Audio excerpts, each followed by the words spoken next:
Abrimos este segundo bloque, eso que falta, con una queridísima integrante de Eso que Falta. Hablamos de nuestra querida columnista Corina Rodríguez Enríquez, que hace nuestra primera presentación, su primera presentación en vivo en este 2025, a quien le vamos a dar la bienvenida. Hola, Cori, ¿cómo estás? Hola, ¿cómo andan? Un placer estar de regreso en este año, sí, en este país tan tranquilo.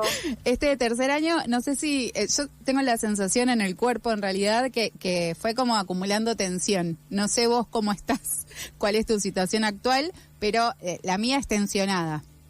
Sí, ¿no? Estamos como cuando llega la Navidad. Por favor, noviembre es abril, mediados de abril, y el cuerpo pide descanso, y más en este contexto, en esta coyuntura que tiene que ver con, seguimos endeudándonos, en realidad se siguen endeudando y nos siguen endeudando como lógica consecutiva, y no hay un horizonte de posibilidades demasiado bueno, o por lo menos desde acá se ve un poco negro. Cunde el pesimismo, sí. Y bueno, y es justificado, ¿no? Uh-huh. Cuando pensaba el contenido de esta columna, sentí que no podía escapar a hablar de esto, ¿no?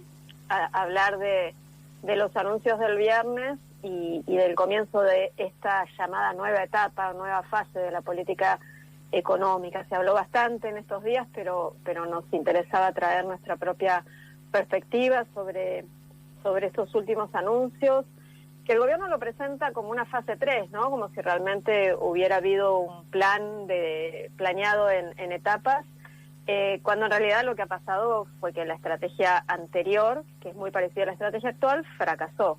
Okay. La estrategia de anclar el dólar, o anclar el tipo de cambio, mejor dicho, como estrategia, como ancla antiinflacionaria, frente a una presión creciente por la devaluación y ante la pérdida de divisas y de reservas que eso implicó, ¿no? Entonces, uh-huh. Esto que el gobierno presenta como una nueva fase de un plan planeado, en realidad es un nuevo rescate a una etapa que fracasó y que inaugura una nueva etapa muy parecida a la anterior, que lo más probable es que también fracase, ¿no? Mm. ¿En qué consiste esta nueva etapa? Sí. Creo que en estos días ya se dijo mucho, ¿no? Lo diferente de lo anterior es que hay un nuevo régimen cambiario basado en una banda de flotación, es decir, el dólar oficial va a fluctuar en una banda con tope mínimo de 1.000 y tope máximo de 1.400 pesos y un ajuste de estos extremos con una nueva versión del crawling peg, ¿no? 1% mensual para arriba y para abajo. Lo distinto de lo anterior es que el Banco Central teóricamente, o se espera, que no va a operar mientras el dólar pactado por el mercado se ubique dentro de esas bandas y que sí intervendría cuando toque el mínimo, cuando toque el máximo. Esto es todo potencial porque en realidad el Banco Central no tiene impedimentos legales para intervenir dentro de la banda y hay expectativa de que intervenga porque lo que sí igual es un manejo de la cuestión cambiaria según las necesidades electorales, ¿no? El gobierno estuvo tratando de sostener el dólar para que no corriera la inflación hasta las elecciones, no lo consiguió. Ahora lo que sí consiguió fue toda esta reserva de dinero de préstamos del FMI y algunos otros para volver a tratar de anclar el dólar dentro de esta banda y, de ser posible,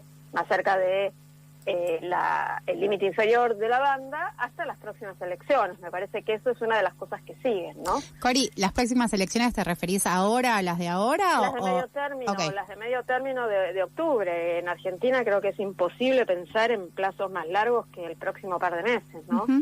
Sí. Y lo otro importante que también cambió, lo diferente de esta nueva etapa, tiene que ver con no la eliminación, porque no la hubo, sino la flexibilización de las restricciones cambiarias, del llamado cepo. Ha habido una flexibilización total para las personas físicas, para vos, para mí, que con todos los ahorros que tenemos corrimos al banco a comprar dólares, y por supuesto esto es una ironía, sí. Y más parcial para las personas jurídicas.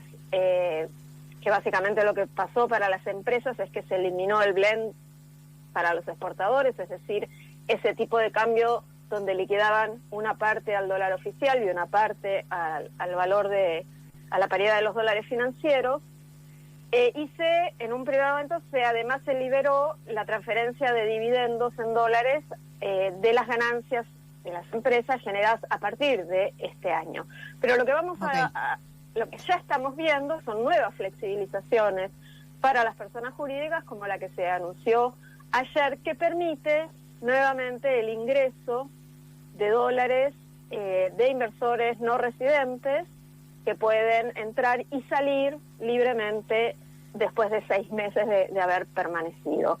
Esto último es parte de lo que me parece que vamos a ir viendo y que tiene que ver con algunas características de esta etapa que se parecen mucho a la etapa anterior, que básicamente es procurar que entren dólares para mantener el tipo de cambio bajo dentro de esta banda y alimentar o incentivar la colocación de estos dólares en inversiones financieras en pesos. Por eso algo que también acompañó a los anuncios y a estos primeros días de esta nueva etapa es el aumento de las tasas de interés. Perdón, Cori, ahí justo se cortó un poquito la comunicación. Decías que en paralelo también hubo un aumento en la tasa de interés. En la tasa de interés. Okay.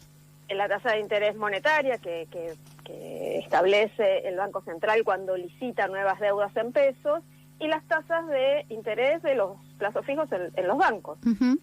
Ambas aumentaron, por supuesto una está vinculada a la otra, porque básicamente lo que sigue, me parece, en esta etapa es una estrategia de bicicleta financiera, carry trade o el nombre que le queramos dar.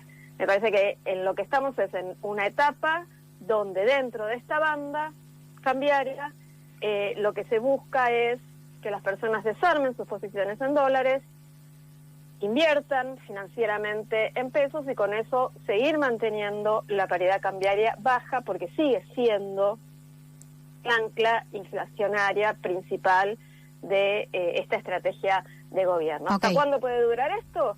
Hasta octubre. Hasta que duren los dólares. Hasta que duren los dólares. ¿Y Cori, qué son esos dólares? Sí. Es la nueva deuda tomada por el gobierno, del Fondo Monetario, de otros acreedores internacionales, y la que están tratando de seducir con estas flexibilizaciones del cepo cambiario.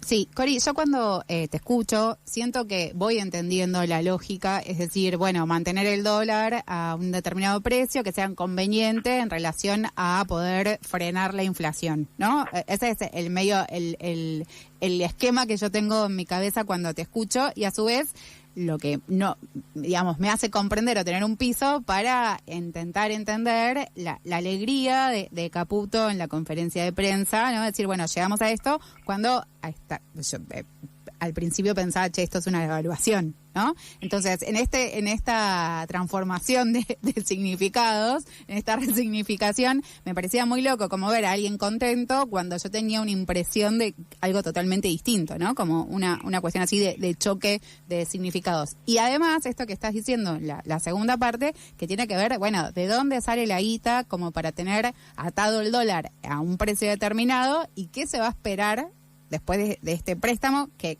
por lo que tengo entendido, es totalmente ilegal. Sí, reacciona a las dos cosas. Lo de los festejos, bueno, es parte de la estrategia comunicacional, ¿no?, de este gobierno, que es muy hábil en construir y sostener narrativas y en transformar fracasos en aparentes éxitos. A mí me pareció muy cínico, ¿no?, la exhibición de festejar la devaluación que afecta el poder adquisitivo de los ingresos fijos, de los ingresos que tenemos la mayoría de las personas que vivimos en este país, y sobre todo el festejo de un nuevo endeudamiento. Caputo festeja eso porque es lo único que sabe hacer. Él siempre estuvo en la gestión pública, lo que hizo fue endeudar al país y usar los ingresos de divisas de esa deuda para alimentar la timba financiera propia y de sus amigos. Sí, cómo olvidarlo, ¿no? Él festeja su éxito, que es el de endeudar al país para la timba financiera. Es su especialidad y me da la sensación que es lo único que sabe hacer.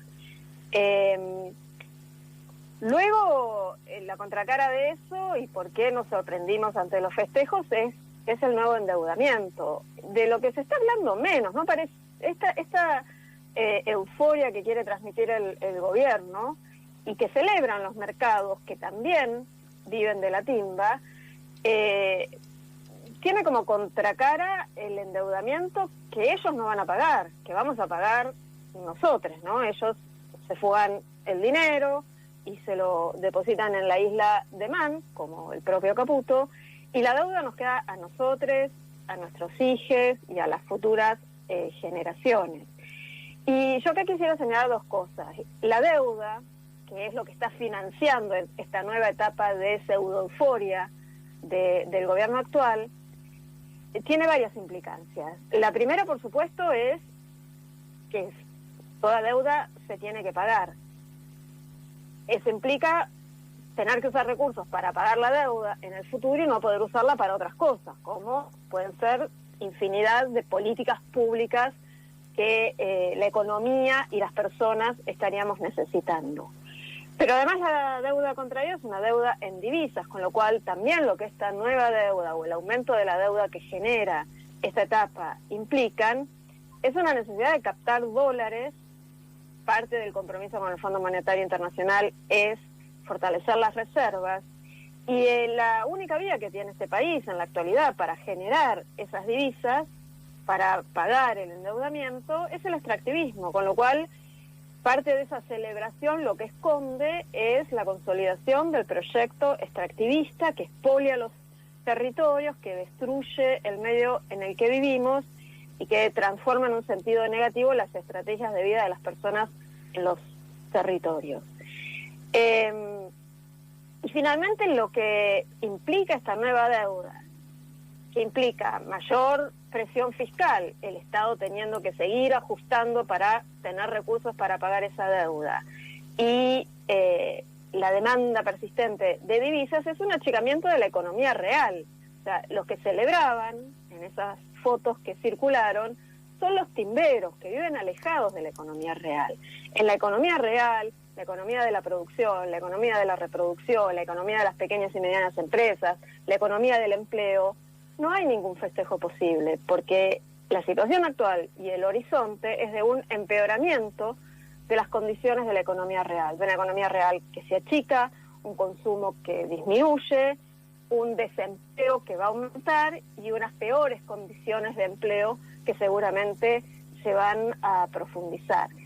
Que es también lo que nos permite decir, esto no es una nueva fase, esto es la continuidad de lo que viene pasando, que es el festejo de los timberos y la destrucción o la continuación de la destrucción del aparato productivo, de las oportunidades de empleo, de los ingresos de los trabajadores, de las trabajadoras, de los jubilados, de las jubiladas. Es la extracción de recursos naturales, de recursos de ingresos de la población para quienes hoy están facilitando estos recursos para sostener este esquema de timba y recesión.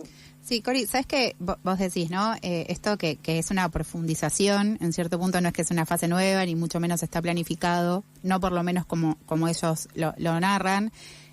La repetición, ¿no? Esto tengo la sensación de ya haberlo vivido, y la repetición y la impunidad con que repiten. Y vos decías al comienzo de esta segunda parte, que es la que menos se habla, más allá del valor del dólar, el precio del dólar, que tiene que ver, bueno, en qué condiciones tendremos que pagar la deuda. La pregunta que me venía es, bueno, las deudas se pagan. ¿Se tienen que pagar? O sea, ¿hay una posibilidad de no pagar? No con esta gestión, ¿no? No le voy a pedir a la gestión de La Libertad Avanza que desconozca la deuda. Pero digo, para pensar un poco más forma esperanzadora, no sé si es el no pago de la deuda, pero existe la posibilidad de decir, che, esto no lo sancionó el Congreso, esto no lo vamos a pagar, o de última cóbranselas a quienes la pidieron. ¿Es posible pensarlo así?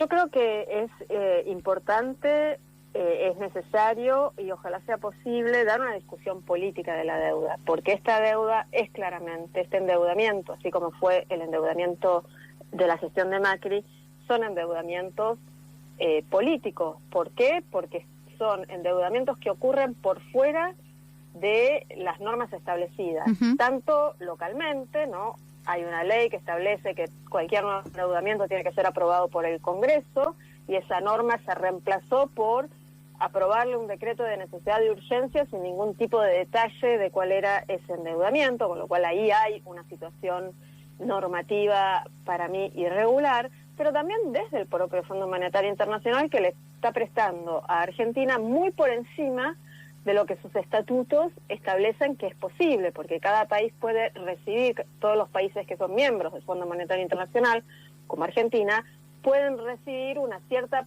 proporción de la cuota que aportan al Fondo Monetario. Argentina la tiene superada por muchísimas veces esa cuota. Entonces, también yo creo que hay elementos para cuestionar jurídicamente al Fondo Monetario Internacional y denunciar que esto es una deuda que tiene un endeudamiento que está promovido por razones políticas vinculadas con la geopolítica, con la afinidad ideológica del gobierno de los Estados Unidos y la actual gestión de gobierno argentino.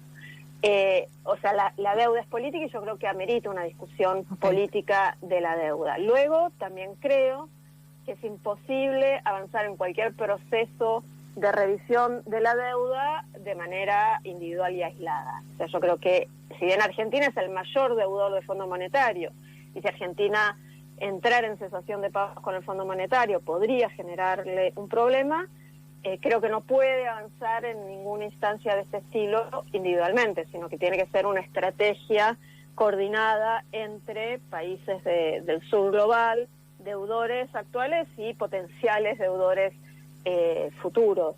Yo creo que esa discusión política hay que darla y que hay que pensar, imaginar nuevas estrategias políticas de denuncia de la deuda y de revisión de los procesos de endeudamiento y sobre todo, me parece a mí, de identificación de responsables y que terminen siendo, de alguna forma creativa que encontremos, esos responsables los que paguen las consecuencias de este endeudamiento. Cori, es siempre un placer escucharte. Lamentablemente la información a veces, las noticias y los datos no son tan buenos, pero la verdad es que te agradezco un montón la reflexión y la información que nos das. Vamos a obviamente volver a compartir esta columna para todos y a todas aquellas que quieran volver a escucharla. Va a estar en nuestras redes sociales. Cori, nos volvemos a ver de acá a escuchar, en realidad, de acá a un mes, 2 meses quizás. Sí, nos volvemos a escuchar relativamente pronto y para mí también es un placer seguir siendo parte de este espacio, de este aire y de esta reflexión colectiva, ¿no?